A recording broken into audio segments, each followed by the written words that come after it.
An astronaut maintains a space-related secret for over 50 years. Welcome to USA Stories channel. Do not forget to subscribe and activate the bell button to receive all new updates. Now let's go to the story.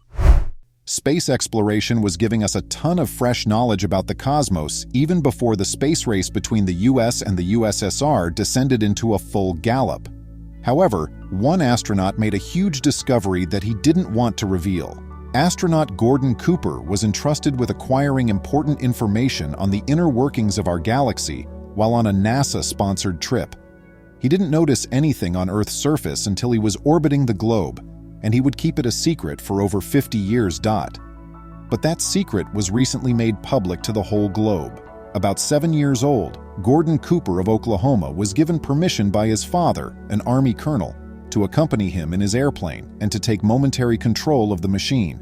It would take this innocuous deed to ignite Cooper's lifelong love with flight. Cooper had been a test pilot at Edwards Air Force Base in the Air Force and in the Marines before he was 32. There, he proposed modifications to the F-106B Delta Dart jet fighter that would revolutionize the industry.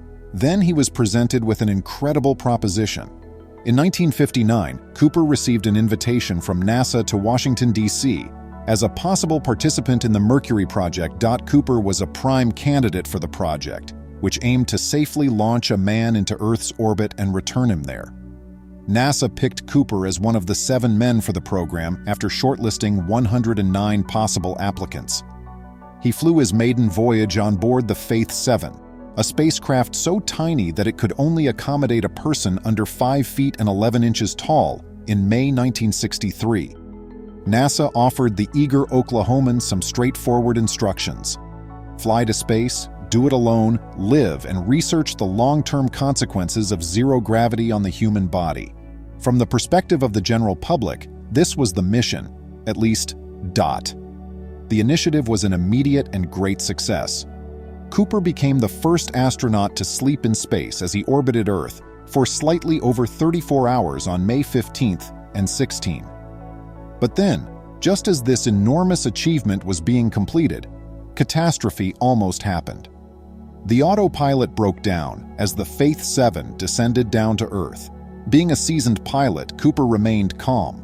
Rather than letting go, he reached for the controls and skillfully navigated the spaceship to a flawless landing on an eager aircraft carrier.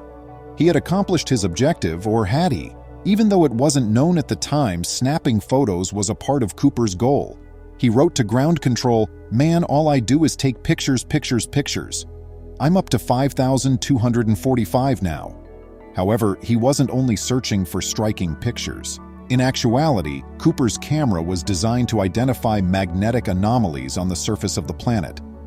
This enabled him to surreptitiously search for Soviet nuclear sites or submarines along the US coast. And boy, did he find some shocking information. Cooper discovered hundreds of anomalies close to the Caribbean while looking for covert nuclear sites.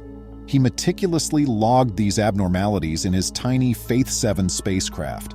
He saw that these deviations were not by any means large enough to constitute nuclear sites. Which ones were they? Cooper had a few theories that needed more investigation, but he wasn't certain what he'd seen from orbit.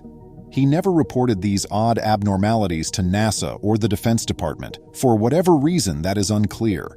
He made the decision to go off on a quest of his own. After returning to Earth without incident, Cooper began looking into his discoveries. The abnormalities he saw appeared to be clustered around historic trade routes that had seen a large volume of travel from Spanish vessels. This could hardly have been a coincidence. Cooper rapidly connected potential shipwrecks with shipping routes, and he did as much study as he could on centuries-old shipwrecks. After a while, he was certain that he had really plotted a few of them from space. What did all of this mean? The world was going to have to wait and see. His career was lengthy and fruitful, and it included 190 hours in space on the Gemini 5 mission. Cooper never had enough time, though, to further investigate his discoveries. And then, as he got older, time began to run out. Cooper, who was suffering from Parkinson's disease and was running out of time, didn't want his little-known discovery to go unnoticed. Thus, he called his buddy Darryl Miklos, an adventurer with a background in looking for spacecraft wreckage. Miklos would be qualified to look into things, for Cooper. Cooper died in 2004. His pal had his map in safe custody by that point. Finally, Miklos got a chance to look into what Gordon Cooper had observed from orbit all those years ago. Did it have any merit?